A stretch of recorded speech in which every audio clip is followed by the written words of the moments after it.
2022년을 기억하실 겁니다. 서울 아파트 가격이 1년 만에 20% 넘게 하락했습니다. 2008년 금융위기보다 더 빠르고 급격한 조정이었습니다. 역대급 갈아타기 기회였지만 실제로 그 기회를 잡은 사람은 많지 않았습니다. 같은 하락장을 봤는데도 어떤 사람은 상급지로 올라탔고 어떤 사람은 아무것도 하지 못했습니다. 차이는 단순히 타이밍이 아니었습니다. 집값만 떨어진 게 아니라 내가 들고 있던 자산도 함께 무너졌기 때문입니다. 갈아타기는 단순한 차익 거래가 아닙니다. 기존 집을 팔고 새 집을 사는 사이에 돈이 필요한 구간이 생깁니다. 취득세, 중개수수료, 이사비용, 양도세 등 실제로 필요한 돈은 차액보다 항상 더 많습니다. 결국 갈아타기는 두 가지가 동시에 맞아야 합니다. 타이밍과 자금. 타이밍이 왔을 때 내가 보유한 자금이 어떤 상태인지에 따라 결과가 달라집니다. 오늘은 그 구조를 실제 숫자로 확인해 보겠습니다. 갈아타기를 하락기에 하는 이유에 대해 먼저 말씀드리겠습니다. 상승기엔 가격이 점점 벌어지던 단지들이 하락기엔 줄어들기 때문입니다. 같은 비율로 하락하더라도 가격이 높은 단지는 절대 가격이 더 많이 빠집니다. 그 구간에서 갈아타면 회복장에서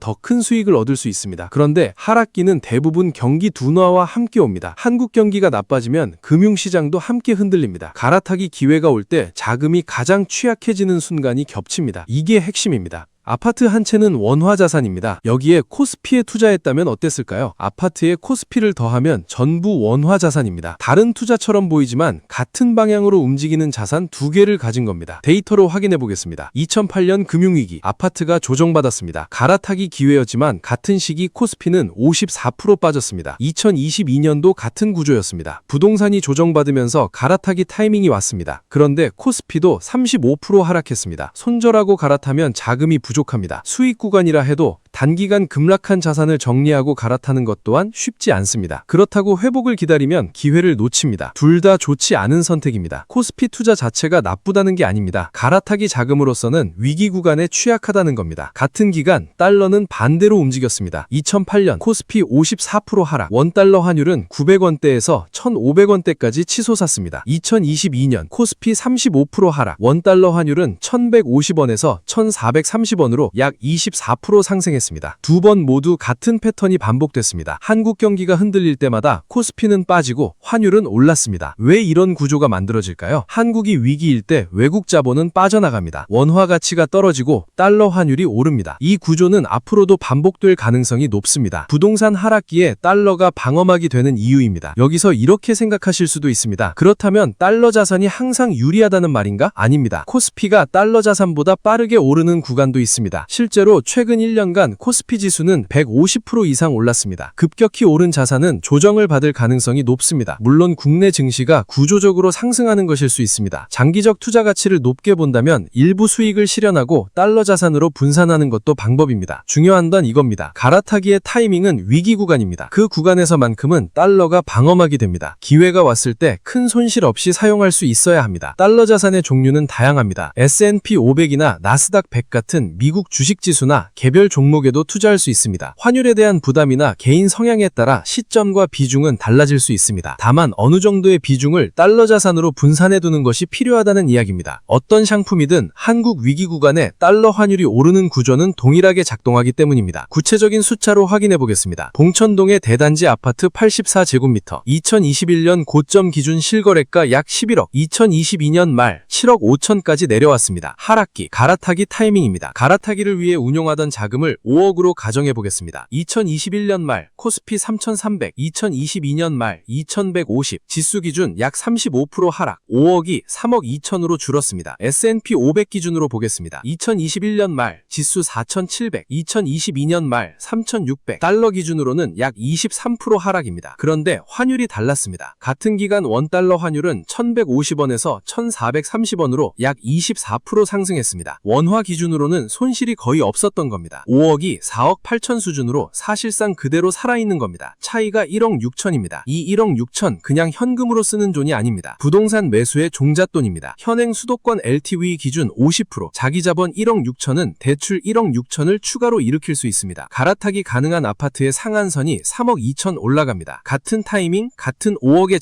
자금을 어디에 뒀냐 하나로 접근할 수 있는 단지의 급이 달라집니다. 코스피를 들고 있던 사람은 단기 급락의 심리적 압박에 추가로 필요한 자금까지 기계가 아닌 이상 내리기 어려운 결정입니다. 달러 자산을 들고 있던 사람은 급락기에도 거의 손해보지 않은 자금으로 레버리지까지 활용해 저점 갈아타기를 실행할 수 있습니다. 갈아타기는 하락기를 몰라서 실패하는 경우는 많지 않습니다. 타이밍이 왔는데 자금이 그걸 받쳐주지 못해서 실패합니다. 여러분들의 갈아타기 자금 지금 어디에 있나요? 코스피인지 달러 자산인지 아니면 전혀 다른 방식으로 운용 중인지 여러분들의 생각을 댓글로 알려주세요. 감사합니다.